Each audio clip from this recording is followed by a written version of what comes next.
STV 상생방송 좋아요, 구독 눌러주세요.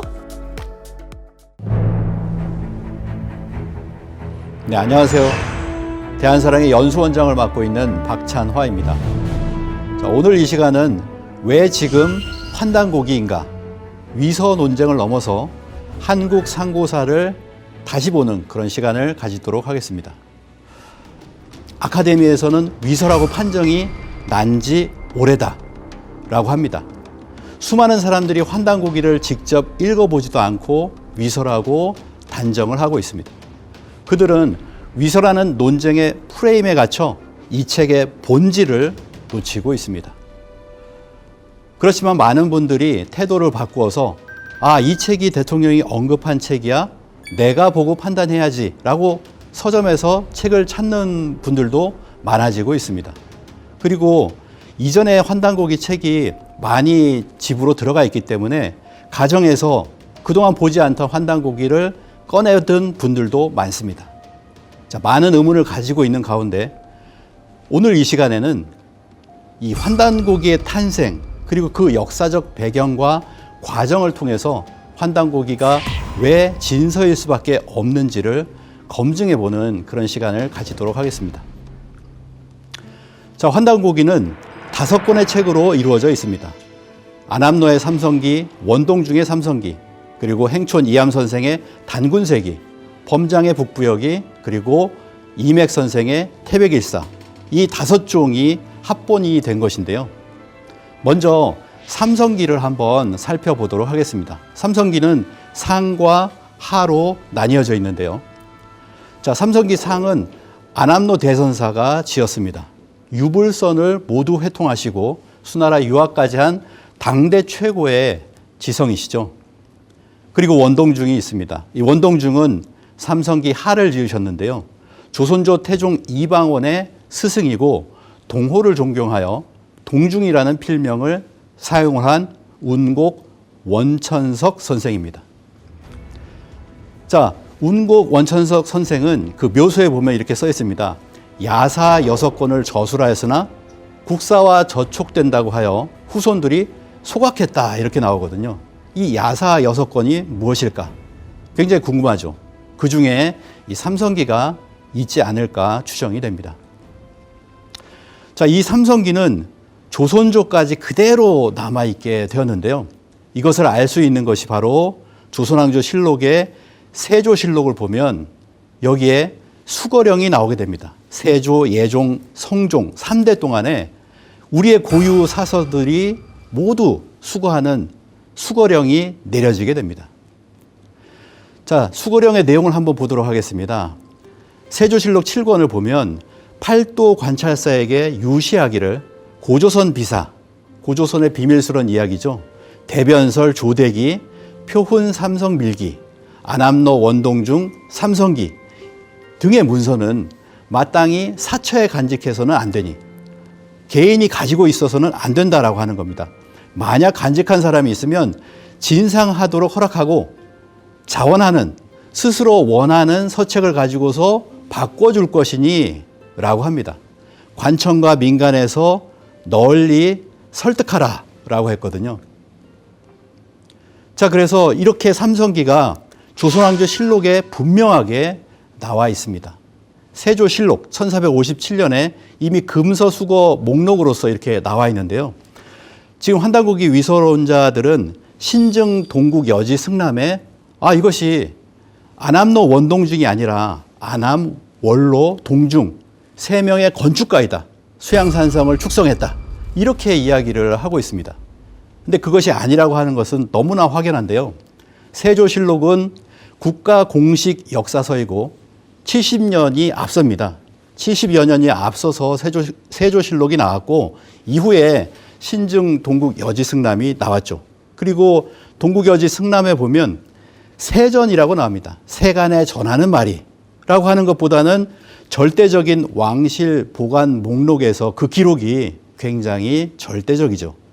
그리고 삼성기라고 하는 것은 뭐냐면 환인, 환웅, 단군을 이야기합니다. 그래서 삼성의 용례를 보면 대부분 환인, 환웅, 단군을 이야기하거든요. 근데 이것을 3인이다. 안암, 원로, 동중으로 바꿔버렸다라고 하는 겁니다. 여러 가지로 우리가 이야기를 할 수가 있는데 중요한 것은, 가장 중요한 핵심은 뭐냐면 다른 문헌에도 나오느냐 하는 것입니다. 자, 다른 문헌을 몇 가지를 보도록 하겠습니다. 자, 18세기 조선 후기의 실학자인 이재 황윤석의 일기, 50권이나 일기를 쓰셨는데요. 그 중에 안암로 원동중지 서라고 하는 글이 나오고 있습니다. 안암로 원동중에 책이 있다라고 하는 거죠. 이게 분명하게 책으로서, 역사책으로서 기록을 하고 있다라고 하는 것입니다. 또 중요한 이만희 시류, 역사 왜곡의 달인 바로 금소령이 있는데요. 이 금소령의 단군고에 보면 금소령이 표온천사, 삼성밀기, 안암로 원동중에 삼성기 등의 서적들이 있었다. 도가에 의하여 저술되었다는 것이 의심할 여지가 없다라고 이렇게 이야기를 하고 있습니다. 자, 그래서 이런 책들을 보면 바로 도가의 책들이 있었다라고 하는 거예요. 이런 역사서들이 분명히 있었다라고 하는 것을 안암로 원동중 삼성기라고 분명하게 이야기를 하고 있죠. 자, 이렇게도 분명하게 이야기하고 있음에도 불구하고 국사편찬위원회 소속인 한국사 데이터베이스, 여기서 굉장히 많은 문헌들을 찾잖아요. 근데 여기에 들어가 보면 왕조실록을 갖다가 변형을 해놨어요. 예전에 제가 들어갔을 때는 분명히 안암로 원동중 이렇게 써 있었거든요. 근데 지금은 보시면은 띄어쓰기를 안암, 원로, 동중이라고 해놨습니다. 그리고 원문을 바꿔서는 안 되는데 이 원문도 보면 띄어쓰기를 해놨어요. 안암, 원로, 동중. 자, 이렇게 변형을 시켜 놓은 것입니다. 그러니까 안암, 원로, 동중 세 명이다라고 하는 거죠. 그런 식으로 지금 왜곡을 시켜 놓은 겁니다. 이거는 굉장히 시정을 해야 된다라고 생각을 하고요. 결정적인 것 또 하나를 보면 상해 임시정부의 수립에 기초한 독립운동가 신규식 선생이 있습니다. 자, 이 신규식 선생은 한국혼이라고 하는 저술에서 이렇게 이야기를 합니다. 아, 슬프다. 단군사, 신지비사, 안암로 원동중의 삼성기, 표온천사, 이 책들은 과연 어디로 갔는가? 그것은 그 이름만 남았을 뿐 그 책은 얻어볼 수가 없게 되었다라고 슬픈 감정을 이야기하고 있습니다. 전체적으로 이 얘기는 뭐냐면 우리 역사를 왜 중국의 사설을 가지고 우리가 써야 되는 서글픈 현실을 얘기하는 거예요. 우리 책들은 과연 어디 갔냐라고 하는 거죠. 역사책으로서 분명히 안암로 원동중의 삼성기를 이야기하고 있습니다. 역사서임을 명백히 하고 있다라고 하는 것이죠. 바로 이러한 삼성기가 있었습니다. 그래서 신규식 선생이 그토록 찾았던 그 역사서, 삼성기라든지 또는 신지, 서운관 비기, 이게 이제 신지비사인데요. 이런 것들이 합본이 되어서 나온 책이 바로 환단곡입니다. 신규식 선생은 천상에서도 이 환단곡기를 통해서 우리 역사가 지금 복원되었다라고 하는 것에 굉장히 기뻐할 것이라고 생각을 하고, 그렇지만 아직도 식민사학계에 의해서 위서로서 낙인 찍고 매도당하고 있는 현실에 분노할 것이라고 생각합니다. 자, 환단곡의 구성, 삼성기와 삼성기상, 삼성기하를 이렇게 알아봤고요. 그 다음으로 단군세기와 북부여기를 같이 한번 알아보도록 하겠습니다. 단군세기는 이암 선생, 북부여기는 범장 선생이 같은 연대에 두 분이 만나셨죠. 자, 행촌 이암은 단군세기의 저자이시고 고려 말에 6왕을 섬긴 분입니다. 숨은 하시중을 역임을 하셨고요. 지금으로 보면 국무총리에 해당합니다. 자, 그리고 복외거사 범장은 나주 출신으로서 고려 말의 두문동 72인 중에 한 분이십니다. 본명은 범세동이시고요. 자, 이 두 분, 그리고 이명 선생, 이 세 분이 만나는 그 사건이 벌어지게 되는데요. 소전거사라고 하는 분이 있습니다. 이 소전거사가 천보산 태수함에서 바로 이 이암, 이명, 범장과 회합하는 그 사건이 벌어지거든요. 이 역사 강복의 결의 동맹이었다라고 합니다. 그것이 천보산에서 벌어지게 되는데 바로 이때에 바로 이암과 범장과 이명 선생이 소전거사로부터 책을 한 권씩 받게 돼요. 자, 우리가 이렇게 이 역사를 그대로 후세에 전해야 된다라고 하는 모든 사명을 안고 돌아가게 되는 것이죠. 그래서 그 중에서 바로 이암 선생은 단군세기, 범장의 북부여기가 이 환단곡이 속에 들어가게 되는 것입니다. 그러면 청평산인 이명은 무엇을 받았을까요? 진영유기를 받았죠. 이 진영유기는 바로 뒤에 우리가 잘 알고 있는 북의 노인의 규원사화로 지금까지 남아 있습니다. 그리고 이것은 발해 유민들의 조대기를 바탕으로 했다라고 하는데 이 조대기는 또 태백일사에 들어가 있죠. 자, 이렇게 해서 행촌 이암 선생이 있었는데요. 이 행촌 이암 선생의 손자가 누구냐? 바로 이원이라고 하는 분입니다. 자, 이원은 세종대왕 때 우의정과 좌의정을 하셨던 분이에요. 처음에는 우의정을 하셨는데 좌의정을 하셨던 분이 돌아가시니까 좌의정으로 승격이 이렇게 되었습니다. 그래서 우의정, 좌의정을 하셨던 이원 대감이 세종대왕을 만날 수 있는 기회는 굉장히 많았어요. 원래가 세종대왕이 되시기 전에, 왕이 되시기 전에도 이미 이원이 바로 세종대왕의 스승이었습니다. 스승의 역할을 했었고, 그리고 가장 높은 우의정과 좌의정을 하셨던 분인데, 그렇기 때문에 행촌 이암 선생, 저희 조부께서 지으신 책입니다라고 하면서 이 단군세기를 바쳤을 개연성이 굉장히 높다라고 하는 겁니다. 그것을 알 수 있는 것은 무엇이냐면 이 단군세기에는요, 바로 3세 가륵단군께서 삼랑 을보록에게 명하여 정음 38자를 만들게 하였다라고 하는 기록이 분명하게 남아있거든요. 그래서 이 정음이라는 이름도 그대로 써서 훈민정음이라고 한 것입니다. 이 38자를 보시면요, 가림토 38자를 보시면 훈민정음 28자가 있잖아요. 정확하게 일치합니다. 그러니까 10자가 빠진 거예요. 자, 10자가 빠진 겁니다. 자, 그래서 정확하게 일치하는데 지금도 보면 자방고전이다.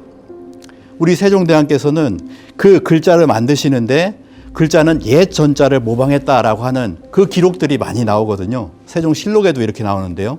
옛 글자를 모방했다라고 합니다. 그 옛 글자가 무엇일까라고 해서 지금도 학계에서 많이 찾고 있잖아요. 근데 정확하게 일치하는 것은 가림토 문자밖에 없습니다. 그리고 이 가림토 문자에 그러면 흔적이 어디 있느냐라고 했을 때 대마도와 일본 열도에 남아있게 되는데 그게 바로 신대 문자입니다. 그리고 대마도에 남아있는 아이루 문자입니다. 자, 대마도에는 아이루 가문의 사람들이 많은데요. 제가 가니까 이렇게 이야기를 하더라고요. 대마도에서 아이루라고 하면은 뭐 3명에 1명은 쳐다본다고 합니다. 그 정도로 아이루 가문이 많다라고 하는데 이 아이루 가문에 전승되는 문자가 바로 아이루 문자인데 이것이 바로 신대 문자입니다. 자, 보시면 자, 이세신궁에 있는 지금도 진짜 신대 문자 기록이다. AD 708년에 그 신대 문자인데요. 그 신대 문자를 보시면 비교를 한번 해보시기 바랍니다. 신대 문자는 대부분 뭐가 있습니까?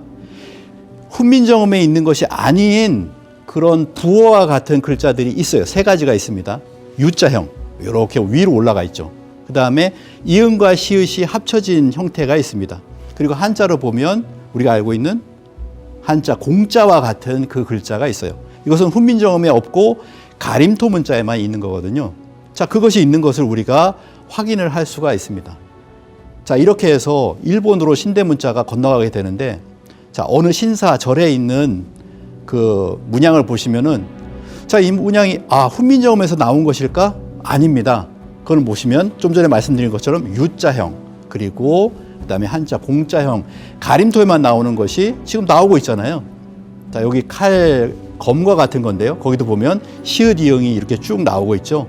그리고 U자형 이런 것들이 나오고 있습니다. 그건 뭐냐? 훈민정음하고는 관계가 없다. 가림토 문에서 나오는 것들만이 이렇게 나오고 있다라고 하는 거죠. 이것을 통해서 가림토가 신대 문자로 갖고 그런 어떤 전승이 있는 것이고요. 그리고 가림토 문을 보고 훈민정음이 나왔다라고 하는 것을 알 수가 있습니다. 자, 그런데 세종실록에 보시면 학자들이 이렇게 이야기를 합니다. 선대 임금 이래 지성으로 큰 나라, 지금의 어떤 중국이죠.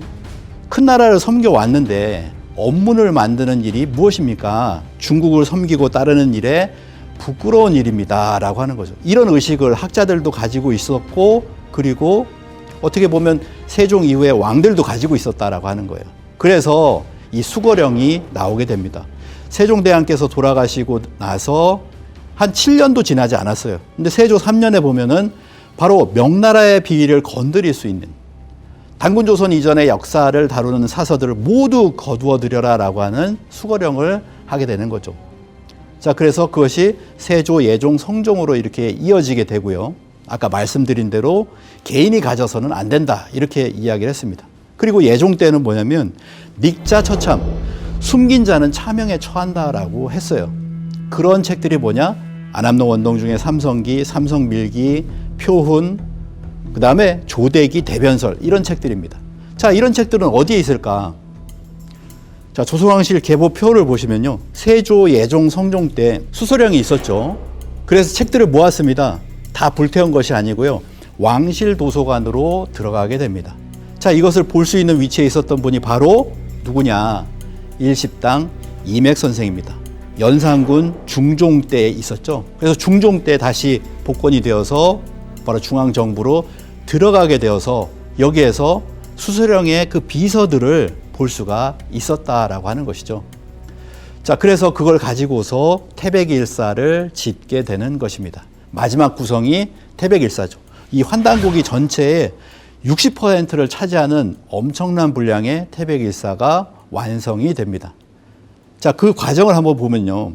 자, 이맥 선생은 국정농단의 장록수를 탄핵 상소를 올리게 되는데요. 그 과정에서 괴산으로 2년간 유배 생활을 하게 됩니다. 자, 연산군 일지를 보시면 분명하게 이맥 선생이 괴산으로 이렇게 갔다라고 하는 것이 분명하게 나오고 있죠. 자, 태백일사 발문을 보면 그 내용이 나옵니다. 갑자년 1504년 내가 괴산으로 귀양을 가니 처지는 마땅히 근신해야 하지만 잠못 무료하고 심심하다라고 하는 거죠. 이에 집에 소장한 것을 받아보니까 상자를 열어봤어요. 근데 거기에는 사료로서 전할 증거가 될 만한 사료 가치가 굉장히 높은 것들이 있었다라고 하는 겁니다. 그래서 옛 노인들로부터 들은 것과 기록을 발췌하였지만 책을 만들지는 못하였다라고 하는 것이죠. 자, 그리고 나서 중종 반정으로 다시 복권이 됩니다. 그 이맥 선생이 복권이 되는데 왕실의 외척이다, 청리라고 하거든요. 왕실의 청리다라고 규정을 해서 견제를 굉장히 많이 받았습니다. 그건 뭐냐면 할아버지 이원대감이 좌의정을 지낸 명문가 자제잖아요. 그래서 그 명문가의 자제로서 왕실과 혼맥이 이루어져요. 그러니까 왕실의 외척이라고 하는 것이죠. 자, 그래서 비판을 많이 받고 견제를 많이 받게 됩니다. 그런데 이것이 오히려 왕실의 내밀한 공간이나 정보에 접근할 수 있는 비선 자격을 갖추고 있었음을 방증하고 있습니다. 분명히 왕실 도서관 들어갈 수 있겠는데 라고 추정이 가능한 거죠. 그래서 발문을 보시면은 16년 후인 중종 14년 1520년 경진년에 내가 찬수관으로서 내각의 비밀스러운 책들을 얻어가지고 그것을 읽고 그리고 원고를 다듬고 순서를 정했다. 그리고 다시 편찬하여 태백일사라고 이름 짓는다. 자, 이런저런 연유로 감히 세상 사람들에게 들리지 않게 하고 이를 비밀리에 소장하여 집 밖의 사람들에게 내놓지 않게 되었다라고 합니다. 분명히 내각의 비서들을 가지고서 원고를 다듬었다라고 하는 것이 기록되어 있죠. 그 내각의 비서들은 조선 왕조의 수서령에 의한 대변설, 조대기, 표훈, 삼성밀기, 안암록 원동중, 삼성기 이런 책들이라고 하는 것을 알 수가 있습니다. 자, 태백일사를 보시면요. 실제로 삼신오제본기, 황국본기, 신시본기 쭉 이어지는 이런 태백일사의 카테고리를 보시면 대변경, 표훈천사, 조대기, 삼성밀기라는 책들을 전부 다 인용을 하고 있다라고 하는 것을 우리가 알 수가 있습니다. 자, 이렇게 해서 환단곡의 구성 마지막 요소로서 태백일사 한 책에 8권이 들어가게 되었다라고 하는 겁니다. 그래서 태백일사가 완성이 되었는데요. 자, 이렇게 이야기를 합니다. 마지막에 이런저런 연유로 해서 감히 세상 사람들에게 들리지 않게 하고 이를 비밀리에 소장하여 집 밖의 사람들에게 내놓지 않게 되었다. 그것은 무엇입니까? 가문에서 전수가 된다라고 하는 거예요. 가문으로만. 집 밖으로 내면은 어딘가 저해를 받죠. 항의를 받습니다. 그리고 책이 뺏길 수 있어요. 그리고 불태워질 수도 있습니다. 그런 책이죠. 그래서 이 고성이씨 가문에 비장되어 있던 것이 400년이 흘러갑니다.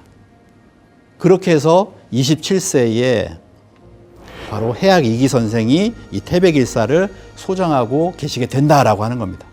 자, 그래서 환단고기의 편찬자를 보셨고요. 이제 소장자를 보면 태백일사는 말씀드린 대로 해학 이기 선생이 소장을 하고 있습니다. 그리고 삼성기 상은 계현수 선생이 소장을 하고 있습니다. 자, 이 두 분이 1897년 대한제국이 형성될 즈음에 만나게 된 것인데요. 이 해학 이기 선생은 호남의 3대 명문장가 중 한 사람입니다. 그리고 열렬한 독립운동가이시죠. 그리고 계현 선생은 1911년 초간본을 완전히 출간하게 된 그런 분입니다. 자, 그래서 운명적 만남이 이루어지게 되는데요. 대한제국이 선포된 광무초년, 이 환단고기를 편찬한 계현 선생은 그의 스승으로서 해학 이기를 만나게 되는 것입니다. 우리 역사의 뿌리 역사를 복원하려는 위대한 사명의 출발점이 이 대한제국의 건국과 함께 시작이 된 것입니다. 그러면서 계현수 선생은 백관묵 선생의 그 가문을 통해서 이 삼성기 하 그리고 단군세기를 얻게 됩니다. 그리고 또 한 분 이영식 선생이 있죠. 이영식 선생은 북부여기와 단군세기가 있었어요. 자, 이것을 얻게 되는데요. 자, 하나씩 보도록 하겠습니다. 자, 평안도 태천의 진사 백관목으로부터 바로 삼성기를 얻었다. 원동 중에 삼성기를 얻은 것인데 이를 삼성기 전 하편이라고 하며 이 두 편을 합본하여 삼성기 전이라고 한다. 그리고 단군세기는 또한 백진사에게서 얻은 것으로 이 진사의 가문은 예로부터 문제로 이름이 높은 집안이라 소장하고 있는 책이 대단히 많았다라고 하는 것입니다. 이 두 종류의 사서가 모두 이 집에서 나왔으니 어찌 만금을 주는 것에 이루 비유할 수 있으리요. 환단고기 법내편에 이 책을 소장하게 된 경위를 정확하게 기록하고 있습니다. 자, 그리고 바로 북부여기인데요. 이 북부여기는 범장이 지은 것인데 단군세기와 합편해서 놓은 것을, 그러니까 단군세기 북부여기를 합편을 해서 놓았다라고 하는 거예요. 누가? 바로 삭주 백골의 진사 이형식입니다. 그러니까 이형식 선생의 집에서 이 단군세기 북부여기를 합편한 그 책을 얻게 되었다라고 하는 것이죠. 자, 이렇게 해서 계현수 선생은 백관묵 그리고 이형식 이분들을 통해 가지고 모든 환단고기에 들어가는 모든 책들을 모을 수 있게 되었던 것입니다.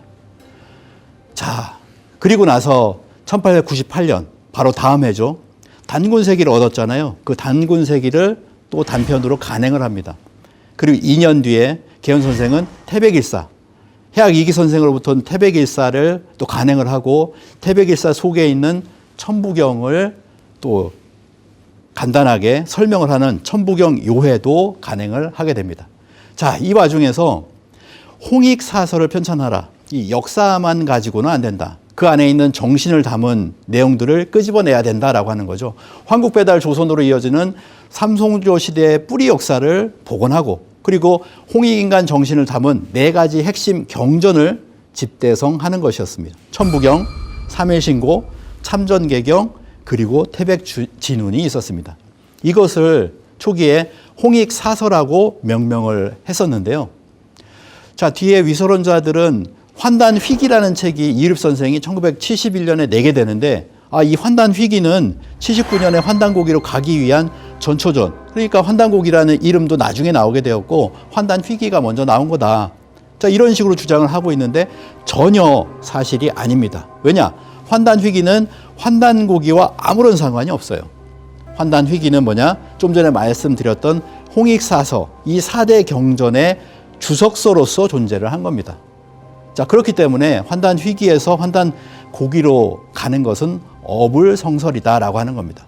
환단고기는 초간본이 있었고 그리고 그것이 79년에 세상에 드러나게 되었다라고 하는 것입니다. 자, 이렇게 해서 해학 이기 선생, 이 해학 이기 선생은 독립운동가라고 했는데요. 이기 선생은 사진을 보면 아시겠지만 나철 5.25 바로 대종교를 열었던 그분들입니다. 그분들과 함께 저항운동을 하게 되는데요. 항일운동을 하는데 을사늑약이 체결되기 바로 이전입니다. 그때 나철 5.25 홍필주와 함께 일본 동경으로 건너가서 이등방문 등을 만나 한국의 독립을 보장하라. 이것을 요구하게 됩니다. 그리고 1906년 을사늑약이 체결되자 1906년 을사5적 암살단을 조직하여 이 친일 세력들을 두려움에 떨게 했습니다.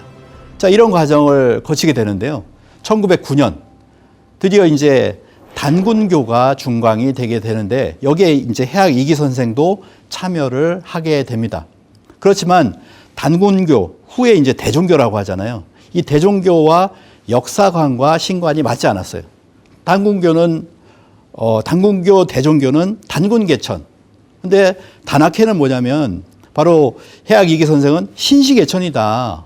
환웅이 신시개천한 것이다. 라고 하는 것을 이야기를 합니다. 그래서 단군 이전에 환웅과 환인이 계셨다는 것까지 주장을 해야 된다라고 하는 것이죠. 그리고 신관도 달랐다라고 하는 겁니다.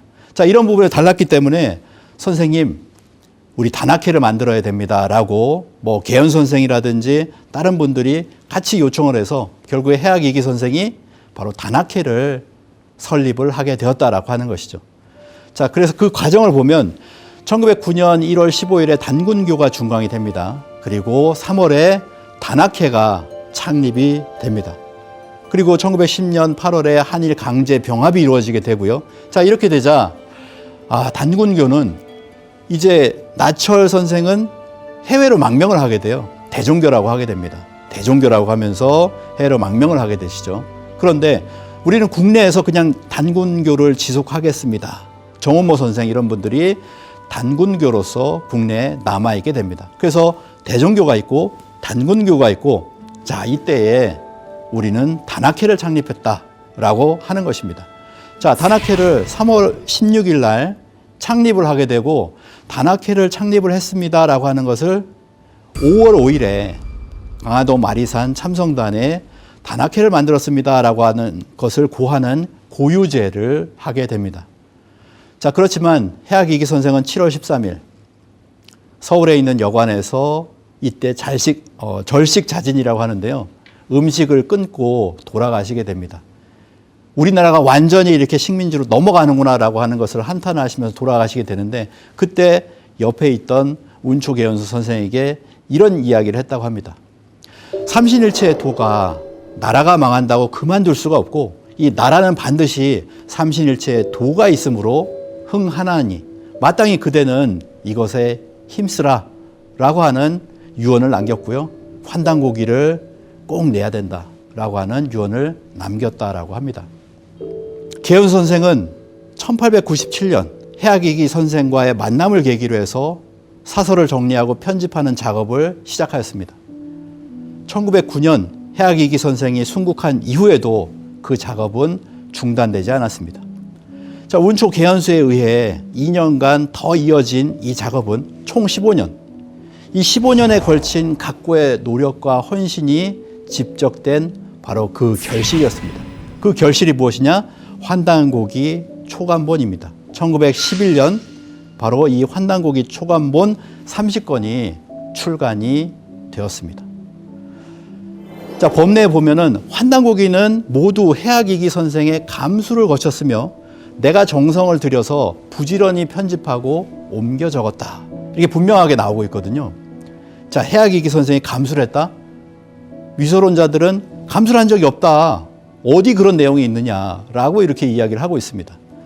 자, 스승으로서 제자 계현수와 함께 원문을 읽고 사료의 의미를 토론하고, 그리고 서술 방향과 해석에 대해 의견을 교환하면서 내용 전반을 학문적으로 검증하는 그 과정 자체가 사실 감수라고, 일반적인 그 감수 행위라고 합니다.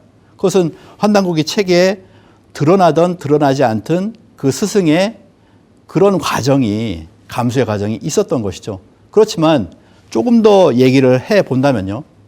자, 행촌 이함 선생의 삼서가 있었다라고 이야기합니다. 단군세기, 태백진운, 농상집요가 있었는데요.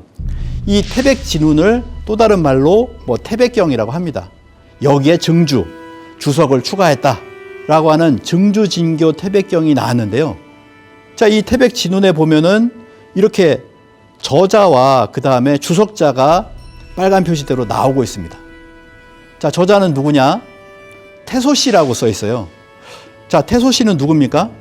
소전거사가 첨보산 태소함에서 행촌 이암, 이명, 범장과 해합을 했다라고 했잖아요. 태소암. 그래서 태소 씨는 누구냐? 바로 행촌 이암 선생입니다. 자, 태소 씨가 바로 행촌 이암이고 그 옆에 주석을 단 이는 뭐라고 써 있냐면 효산자라고 되어 있습니다. 이 효산자는 누구냐? 해학 이기 선생이 됩니다. 자, 해학 이기 선생은 태백 진운에 주석을 달았구나 라고 하는 것이죠. 그것은 무엇을 이야기하냐면 태백 진운과 더불어서 단군 세계에도 주석을 달았을 수 있겠다. 감수를 충분히 했다라고 하는 것을 우리가 추정해 볼 수가 있는 것입니다. 또 하나는 뭐냐면 결정적인 게 등사본 환단고기가 나왔어요. 등사본. 등사를 했다. 옛날 방식이죠. 그래서 인쇄를 하는 방식인데 등사본 환단고기가 나왔습니다. 자, 여기에는 보면 한 40여 쪽이 되는데요. 여기에 뭐가 있냐면은 이기주라고 써 있어요. 또 다른 곳에서는 뭐냐면 해학이기주라고 이렇게 되어 있습니다. 그런 부분이 여러 군데가 나오는데요. 자, 이걸 보면 이기 선생이 여기에 이제 어떤 해석을 가했다라고 하는 것이죠. 그게 남아있다라고 하는 거예요.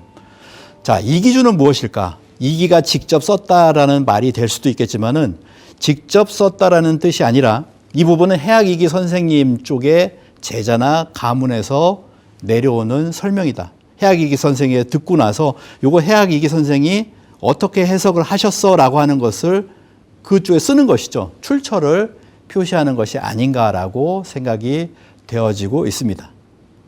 자, 그래서 이건 보면 이런 전승된 책이 나왔다라고 하는 것은 뭐냐면 분명히 해학이기 선생이 주석을 달았구나, 감수를 했구나라고 하는 것을 우리가 알 수 있습니다. 자, 해학이기 선생이 감수를 했다는 것은 무엇을 얘기합니까? 계연 선생이 실존했다는 얘기입니다. 또 하나는 뭐냐면 1911년 초간본이 존재했다라고 하는 것을 얘기하는 것입니다. 내가 정성을 들여서 부지런히 편집하고 옮겨 적었다라고 하는 내가 누굽니까? 바로 계연 선생이라는 거죠. 1911년입니다. 자, 이것을 알 수 있는 게 또 하나가 나왔는데요. 계연수 선생이 직접 쓴 글이 2019년에 등장을 했습니다. 자, 이것이 무엇이냐? 계연수 선생의 광명장이라고 하는 책입니다. 1917년에 지어진 책이에요. 자, 여기에 보면 나는 해학선사의 유촉을 받고 나서부터 오로지 고전을 모아서 편집하는 것을 임무로 삼았다. 자, 유촉은 뭐냐면 유언과 같은 그런 말입니다. 해학선생의 유언과 같은 말, 그거를 받고 나서 오로지 고전을 모아서 편집하는 임무를 삼았다라고 하는 것입니다. 그것은 이전에 말씀드렸던 것처럼 도가 있어야 된다. 그래서 이 도가 있으므로 흥하나니 마땅히 그대는 힘쓰라라고 하는 말씀, 그리고 환단고기를 내야 한다라고 하는 그 유언과 같은 말씀입니다. 그렇게 해서 1911년 환단고기 30권이 나오게 되는데 송암 오동진 장군과 여천 홍범도 장군이 사제를 털어서 환단고기 초간본 30권이 드디어 나오게 되었습니다. 자, 이렇게 환단고기 초간본을 30권을 내게 되고요. 그리고 이 단학회, 2대 단학회장이 바로 계연 선생인데, 이 단학회는 경술국치 이후에 서북지방을 근거로 하여서 지금 지도에서 보시는 삭주 그리고 그 압록강을 건너서 만주의 관전현입니다. 이 서북지방을 근거로 하여서 점차 비밀리에 단학회 세의 확대 발전을 위하여 최대한 노력을 경주하였다라고 하는 것입니다. 계연수 선생은 실존 인물입니다. 명확한 명제임에도 불구하고 지금 우리 학계 또는 위서론자들은 계연 선생은 없었다, 허구의 인물이다, 이유립 선생이 창조했다, 이렇게 이야기를 하고 있는데요. 분명하게 계연 선생은 실존하셨던 분입니다. 먼저 천부경의 발견을 통해서 우리가 계연 선생이 실존 인물이라고 하는 것을 알 수가 있는데요. 자, 계연 선생은 천부경을 발견하고 탁본을 하게 됩니다. 이때가 1916년 가을이에요. 자, 이 소식을 누구에게 전달을 하느냐? 바로 윤효정에게 전달을 합니다. 자, 윤효정이라는 분은 누구냐? 이분은 1907년 대한자강회 시절에 해학 이기 선생과 윤효정 선생이 함께 했습니다. 그리고 그때 운초 개연수 선생도 있었죠. 그래서 그때부터 개연수 선생은 윤효정을 알게 되었는데요. 그렇기 때문에 윤효정에게 소식이 전해졌거나 또는 개연수 선생이 윤효정에게 직접적으로 이 천부경 탁본의 소식을 전달했다라고 볼 수가 있습니다. 왜냐, 이 윤효정은 북경으로 가서 1918년 전병훈 선생을 만나게 됩니다. 전병훈 선생은 이때에 정신철학 통편이라고 하는 책을 내려고 하는 찰나였습니다. 이때에 천부경의 이야기를 듣고서 이 천부경을 정신철학 통편의 맨 앞에다가 싣고 그거에 대한 해설까지도 싣게 됩니다. 그런데 이 책이 1920년 정신철학 통편은 전 세계로 수출이 되게 되거든요. 결국에는 뭐냐, 천부경이 1920년부터 세계화가 되었다라고 하는 것을 우리가 알 수가 있습니다. 자, 이렇듯이 1920년 전병훈 선생의 정신철학 통편은 지난 100년간 이 1920년에 최초로 천부경과 그리고 개연수 선생이 기록되어 있다. 이것이 지난 100년간의 정설이었습니다. 그런데 2019년에 바로 1917년 개연수 선생이 직접 쓴 광명장이라고 하는 책이 발견이 되었습니다. 자, 그것은 뭐냐면 1920년이 아니라 1917년에 바로 이 천부경에 관한 기록이 최초로 발굴이 되었다라고 볼 수가 있겠습니다. 자, 이 광명장을 통해서 우리가 알 수 있는 것은요. 자, 개연수 선생은 실존했다라고 하는 것입니다. 그리고 해학이기 선생과 사제관계였다. 그것이 바로 사실이었다라고 하는 것을 알 수가 있고요. 그리고 이 광명장에 보면 단학회의 인물들이 나옵니다. 최시흥, 이덕수, 이분들에게 직접 저서를 전수하여 조직의 계승을 증명하는 그런 내용들이 나오거든요. 바로 단학회의 존재가 분명히 또 나오고 있습니다. 이 환단고개의 편찬은 바로 스승의 유지, 유언을 받들어서 만든 그 과업이었다라고 하는 것도 이 광명장을 통해서 우리가 알 수 있습니다.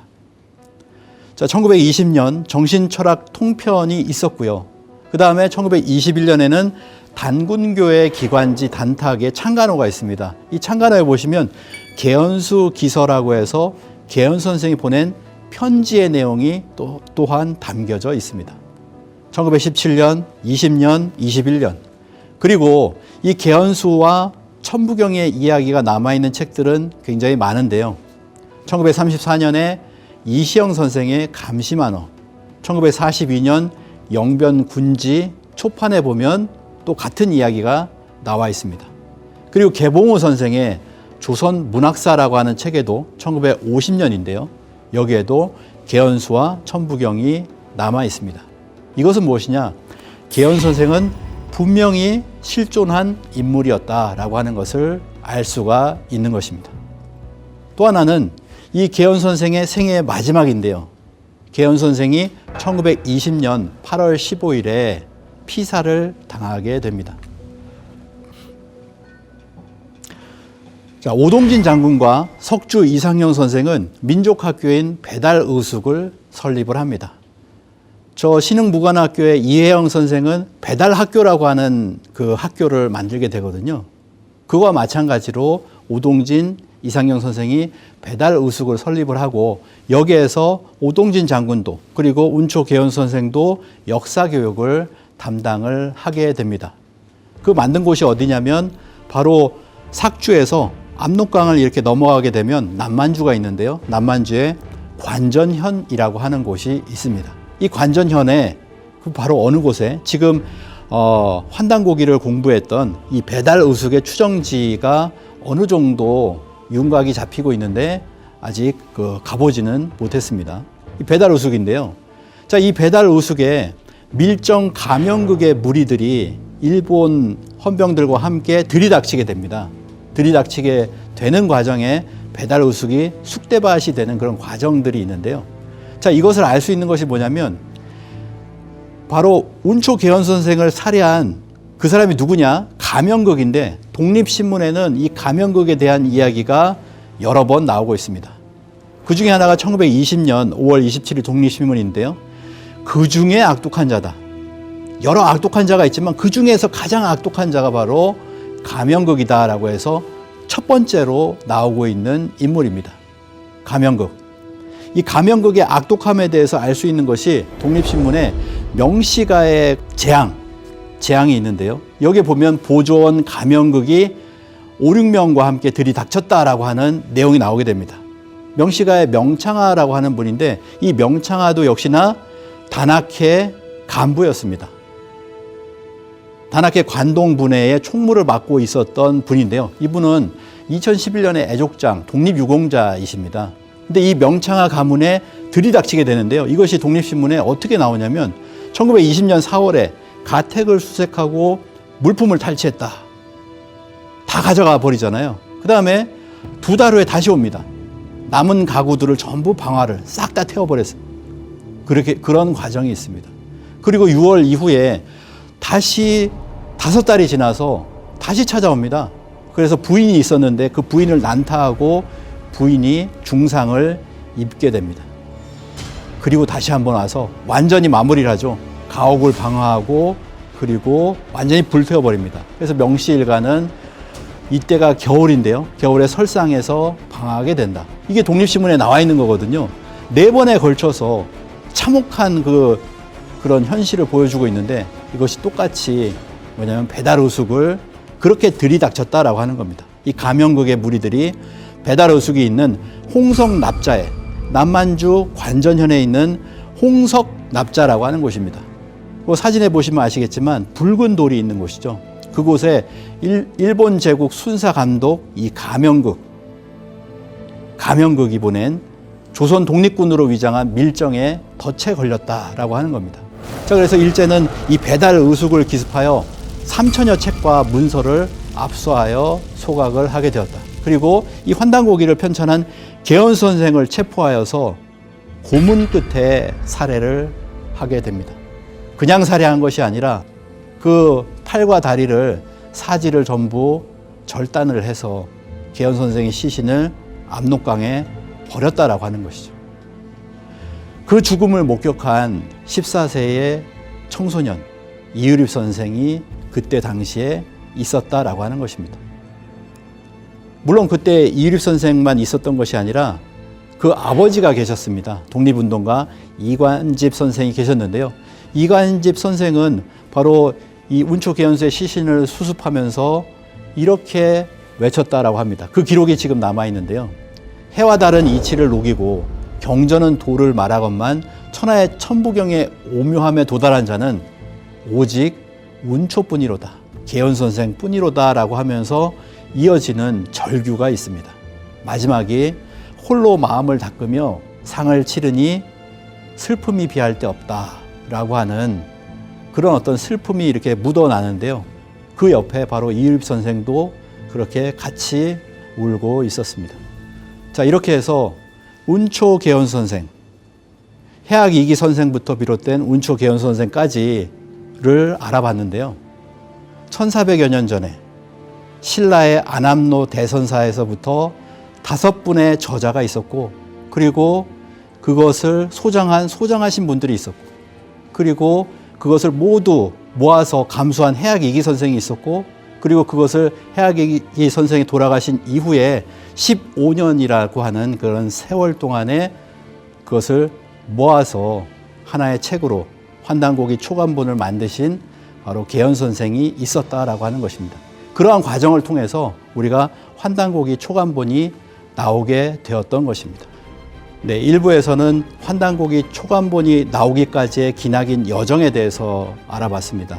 자, 2부에서는 초간본에서부터 그리고 1979년 환단고기가 세상에 다시 어떻게 나오게 되었는가, 그리고 그 나온 환단고기가 어떻게 번역이 되어서 완역이 되고 그리고 지금 세상에 메시지를 던지고 있는가, 이거에 대해서 알아보도록 하겠습니다.